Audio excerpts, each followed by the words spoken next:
నేను ఈ మధ్య కాలంలో ఈ ఏఆర్టీ అండ్ సరోగసీ అప్రాప్రియేట్ అథారిటీలో పనిచేశాను యాజ్ ఎ మెంబర్.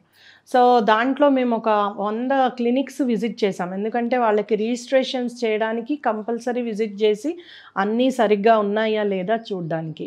రకరకాల చోట్లకి వెళ్ళాను నేను. అన్ని కార్పొరేట్ టైప్ ఆఫ్ హాస్పిటల్స్ దగ్గర నుంచి ఒక చిన్న గల్లీలో ఉండే మామూలు క్లినిక్స్ దాకా. అసలు చాలా ఆశ్చర్యం వేస్తుందండి. అంటే వాళ్ళని అలర్ట్ చేస్తారా? మాకు కంపల్సరీ మాది కమిటీ కాబట్టి వీఆర్ అలౌడ్. అంతకీ మేము వస్తున్నామని ఇన్ఫర్మేషన్ ఉంటుంది.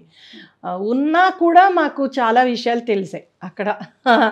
అంటే అసలు మీ ఎగ్స్ ఈ స్పర్మ్స్ ఇవన్నీ వాళ్ళు ప్రిజర్వ్ చేయాలి, స్టోరేజ్. ఆ స్టోరేజ్లోనే నేమ్స్ ఉండవు. అంటే చూడండి, నేమ్ లేదు అంటే ఆ ఎగ్ ఎక్కడి నుంచి వచ్చింది?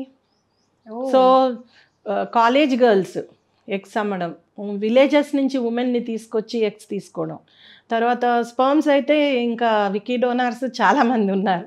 సో డబ్బుల కోసము ఇవన్నీ చాలా పెద్ద ఎత్తున జరుగుతున్నాయి. అందుకనే నేమ్ ఉండదు, ఏది ఉండదు. అలానే వాళ్ళు జైగోట్స్ చేశాక కూడా వాటికి కూడా లెక్కే ఉండదు.